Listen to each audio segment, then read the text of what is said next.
Everyone, welcome back to the channel. My name is Corey, this is CNR Studios, and today we have a really cool video doing some Brickmania kit reviews. So for today, we have not one, but two helicopters. Both have been retired, both have been out for a while, but I finally had time to build the second one today. There's a third one for the future, but today I'm excited to talk about them. And they are from Brickmania's Sikorsky line of Blackhawks. So first, the one I just built was the MH-60S or Seahawk. So the MH-60S is a Navy helicopter. It is the most modern and most recent one. Brickmania recently released the MH-60R, the predecessor to this one. Very cool helicopter. We'll go into more of the detail and more of the history in just a minute. And then the first reintroduction of the Blackhawk line from Brickmania, the Sikorsky MH-60L Blackhawk, famous from Operation Gothic Serpent or Blackhawk Down. So we're going to go into detail about these. Both of them are going to be a fun video to talk about some of the pretty, some of the design features, what they've done in the past, what they're doing going forward. So stay tuned for that.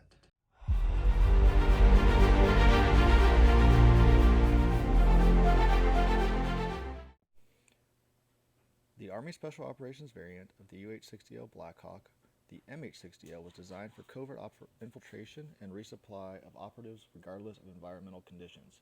Specifically, the MH-60L features two M134 miniguns, two 185-gallon internal auxiliary fuel tanks, advanced avionics, GPS navigation system, color weather radar, infrared night vision capabilities, and an external rescue hoist.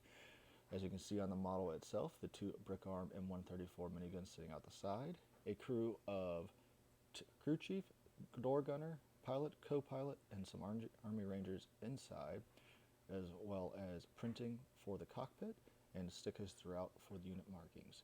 These unit markings represent Black Ops from Operation Gothic Serpent, which took place on October 3rd, 1993. A force of 160 U.S. Army Rangers and Delta Force operators launched a mission in which to capture two of Somali warlord Mohammed Fari Adad's two lieutenants. However, the mission did not go as planned, and early on in the operation, Black Ops Super 6-1 was downed by an RPG, followed by a second bird, Super 6-4. As a result, what was designed to be a 90-minute mission turned into a 15-hour battle that cost the lives of 18 U.S. soldiers. Despite the destruction, both of Adid's top lieutenants were captured, and Adid himself died in 1996.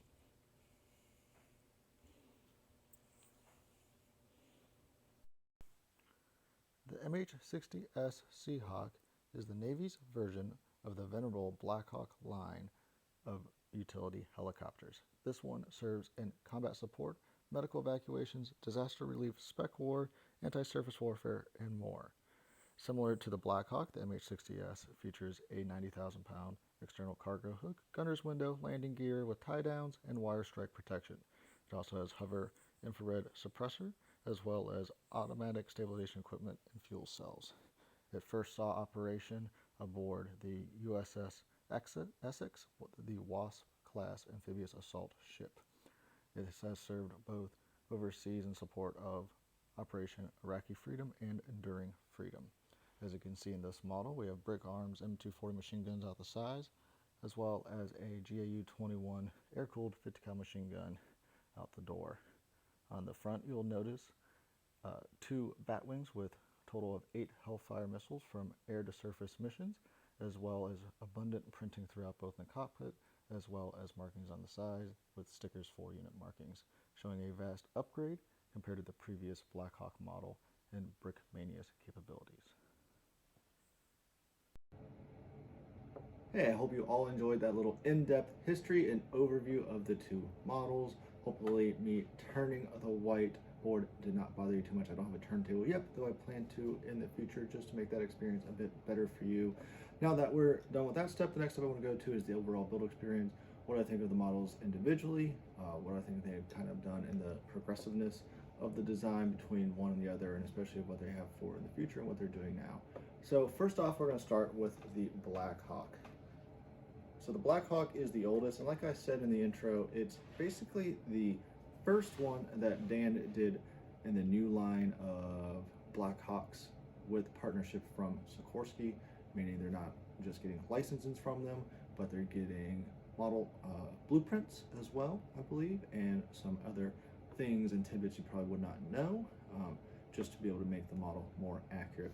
Of course, the MH-60L is famous from Black Hawk Down Operation Gothic Serpent, one of the best depictions of combat on the big screen I've ever seen. It follows relatively well the book. I recommend both the movie and the book, especially the book, if you have not read or watched either of those. This one, this predates all of their printing. Printing was relatively limited. It was mainly UV printing on figs, which came with two 168 Solar pilots and crewmen. One's a door gunner and one the crew chief. You could also buy Rangers, Task Force Rangers minifigs separately as well to add onto it, because they kind of did a whole theme within a couple month period. So this predates the printing, so if you notice, there is pretty much all of the outside Thunderstruck, down the tail boom, onto the tail itself. That is all stickers. So a ton of stickers. You can do the several different named Black Hawks from the movie and the book. I chose Thunderstruck. This one, you'll notice, does have the Brick Arms miniguns on the sides, as well as with the Brick Arms belt too. Build wise, they're not too bad. These do take a while. They are, I think, like the 4 advanced level of building in Brickmania's kind of difficulty scale. So they do take a bit of time, take a bit of patience, especially when you have a lot of a solid color just all spread out. Brickmania doesn't use number bags. I don't mind how they do bags. Some people complain about it. I think they're divided up relatively intuitively, so it's relatively easy to find parts. It's just when they're all colored together makes it hard. But yeah, overall not too bad. Probably for 4 or 5 hours for this one. To see, probably about 5 6 hours. I didn't do them all in one sitting over the course of several days, which does make it a little bit hard because then you have to either rebag the pieces or put the pieces to the side. Sometimes when you rebag them, then your pieces get mixed up, so you have to refine them again. So overall, not too bad. Some things on this model I don't like, that they definitely have improved later. I am not a fan of the rear wheel. It uses kind of a couple flex tubes cut to size, a really small wheel, 2 of these modified connectors, and a Technic hinge brick piece. And these tend to slide out. They kind of fold weird. This does not have the clutch power to stand at the perfect angle like it's supposed to be. You know, just something you have to deal with. You know, this was the first one, and they've definitely improved upon them since then. You also notice the hinge mechanism does kind of unsightly, I think. Definitely sticks out a bit because that Lego piece is rather large itself. I'm not a big fan of the studs on the rotor blades. I wish they would have gone a more smoother design, and the same could be with the tail wing as well. Things they might do in the change in the future, it's hard to say. I assume they will do a reprint or redo of this. You've noticed lately they've kind of come out with some new models of old things, such as the M4A3 EZ8 from Fury and the M26 Pershing as well. So they're kind of going through their older catalog, what were really popular, redesign and bringing up to more modern standards, which I like. But for a first kind of back into the helicopter with proper licensing, I do really like this model, not for what it represents historically, but as a Lego Brickmania model, standalone on a shelf. It looks really good, especially as you saw when I had the little close-in overview, a couple minifigs sitting inside. You can load up with minifigs, have them displayed really well, like they're about to be taken off into Somalia. Forgot the name. So rig up a way to display them to have the minifigs repelling by using that Lego cord rope piece with like the little bits for minifigs to hold onto.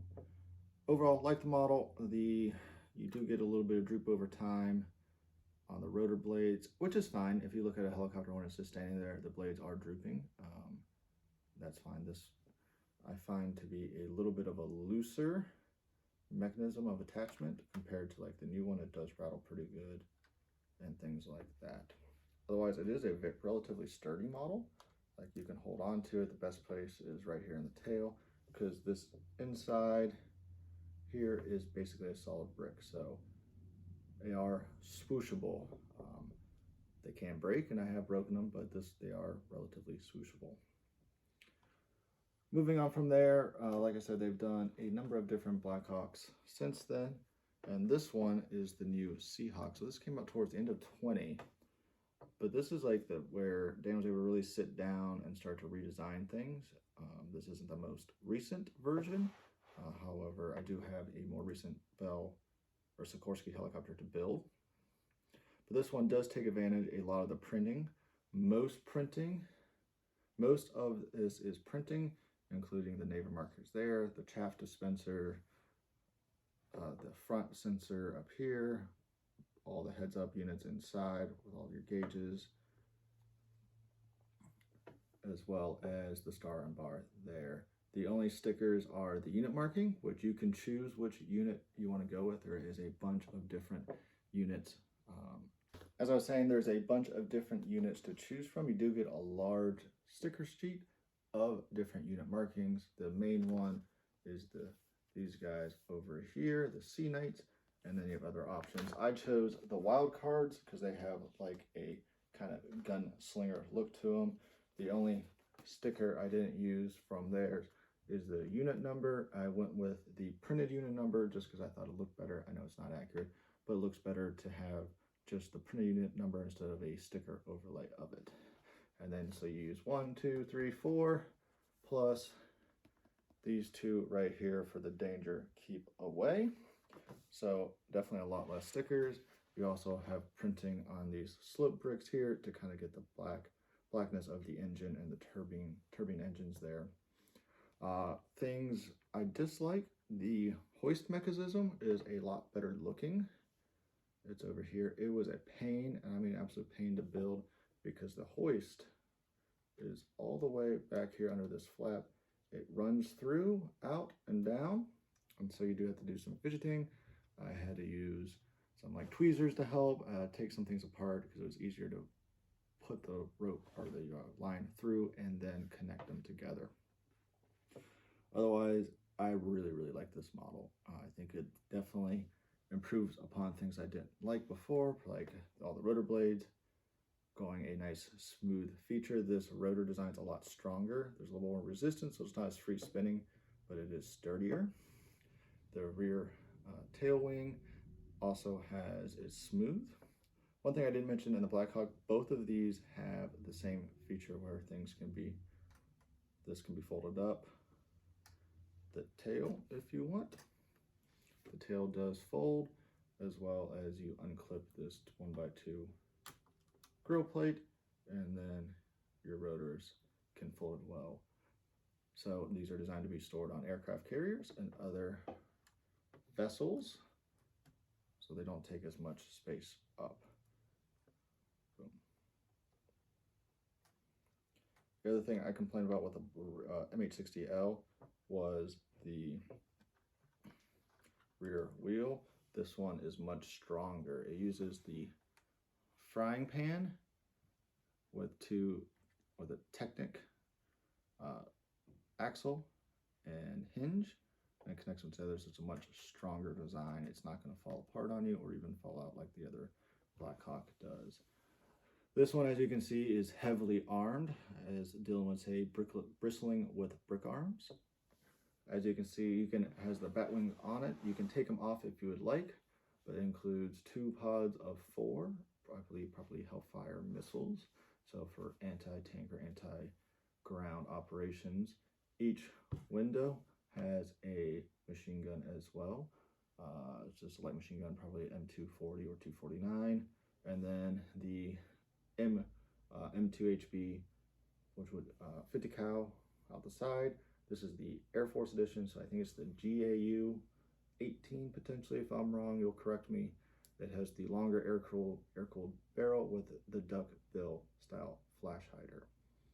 It comes with a standard crew of 4, so you get 2 pilots, a crew chief, and a gunner. The crew chief also acts as the second door gunner, and you install them when you build, so I have them in position there. This model does have a hefty price tag. Like bluish gray is not cheap. You get a ton of printing. You get the 4 minifigs, but you get a couple additional accessories. One, if I come around here, you do get the harness. Inside, there is a stretcher, and you can hook the stretcher up to here. And to go with the stretcher, you do have a Navy diver. The Navy diver is a really cool fig, 360-degree printing. Comes with a couple of Lego flippers as well.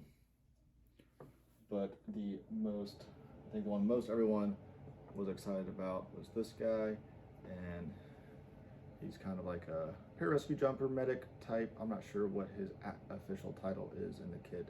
Unfortunately, I don't remember at this moment in time. It does come with a perfect Kyler Scar HB, a Scar 17. The 3D printing on the helmet for like his peltors, very cool as well.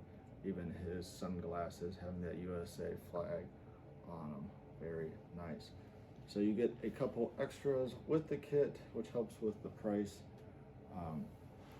Like I said, they also have the newer R model, which is anti-submarine warfare, which can do either pods on the side or the underbarrel torpedo, or underslung torpedo under the main frame.